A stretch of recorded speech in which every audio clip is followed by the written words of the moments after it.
जन्मदिन, ये शब्द सुनते ही हमारे मन में क्या आता है? केक, मोमबत्तियां, गिफ्ट्स, सेलिब्रेशन। लेकिन क्या आपने कभी सोचा है कि कुछ लोग अपने जन्मदिन को बिल्कुल एक आम दिन की तरह ट्रीट करते हैं, जैसे कि कुछ खास ही नहीं हुआ हो? आज हम इसी साइकोलॉजिकल मिस्ट्री को समझने की कोशिश करेंगे। दरअसल जन्मदिन के प्रति ये इनडिफरेंट एटीट्यूड कई गहरे साइकोलॉजिकल कारणों से जुड़ा होता है। सबसे पहले बात करते हैं चाइल्डहुड एक्सपीरियंसेस की। जिन बच्चों के घर में जन्मदिन सेलिब्रेट नहीं होते थे या फिर बहुत सिंपल तरीके से मनाए जाते थे, वे बड़े होकर भी इसे कोई बड़ी बात नहीं समझते। उनके लिए ये सिर्फ कैलेंडर पर एक डेट होती है। फिर है पर्सनैलिटी टाइप का फैक्टर।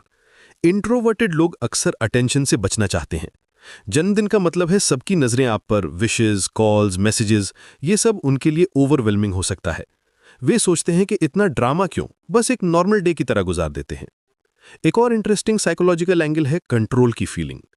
कुछ लोगों को लगता है कि जन्मदिन सेलिब्रेट करना सोसाइटी का प्रेशर है। वे कहते हैं, मैं क्यों करूं वो जो सब एक्सपेक्ट कर रहे हैं। ये उनका अपना चॉइस होता है, अपनी इंडिपेंडेंस शो करने का तरीका। डिप्रेशन और एंजाइटी भी एक बड़ा कारण है। जब कोई व्यक्ति मेंटली स्ट्रगल कर रहा होता है तो सेलिब्रेट करने का मूड ही नहीं होता। उन्हें लगता है कि एक और साल बीत गया लेकिन लाइफ में कुछ खास अचीव नहीं हुआ। ये सेल्फ रिफ्लेक्शन का टाइम बन जाता है, सेलिब्रेशन का नहीं। परफेक्शनिस्ट लोगों के साथ भी यही होता है। वे सोचते हैं कि अगर परफेक्ट सेलिब्रेशन नहीं कर सकते तो बेहतर है कुछ ना करें। उनके स्टैंडर्ड्स इतने हाई होते हैं कि सिंपल सेलिब्रेशन भी उन्हें सेटिस्फाइंग नहीं लगती। कल्चरल बैकग्राउंड भी मैटर करता है। कुछ फैमिलीज में बर्थडेज को रिलीजियस या स्पिरिचुअल पर्सपेक्टिव से देखा जाता है।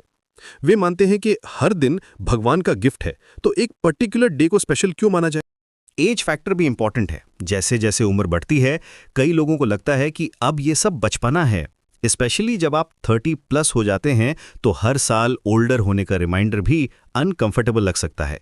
सोशल एंजाइटी वाले लोग ही जन्मदिन अवॉइड करते हैं। उन्हें डर लगता है कि कहीं कोई ना आए या फिर ऑकवर्ड सिचुएशंस ना हो जाएं।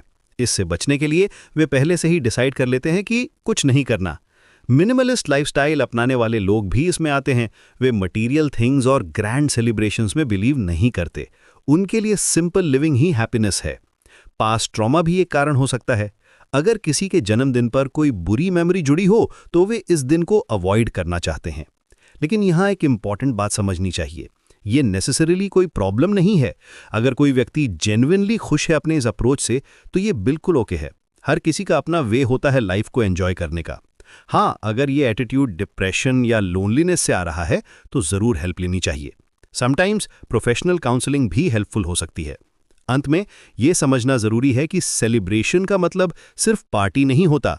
कुछ लोग अपने जन्मदिन को क्वाइट रिफ्लेक्शन के लिए यूज करते हैं, ग्रैटिट्यूड प्रैक्टिस करते हैं या फिर कोई मीनिंगफुल एक्टिविटी करते हैं। ये भी एक तरह का सेलिब्रेशन ही है। तो अगली बार जब आप किसी को देखें जो अपना जन्मदिन इग्नोर कर रहा हो तो जज न करें। हो सकता है उनका अपना साइकोलॉजिकल रीजन हो और वे अपने तरीके से खुश हों।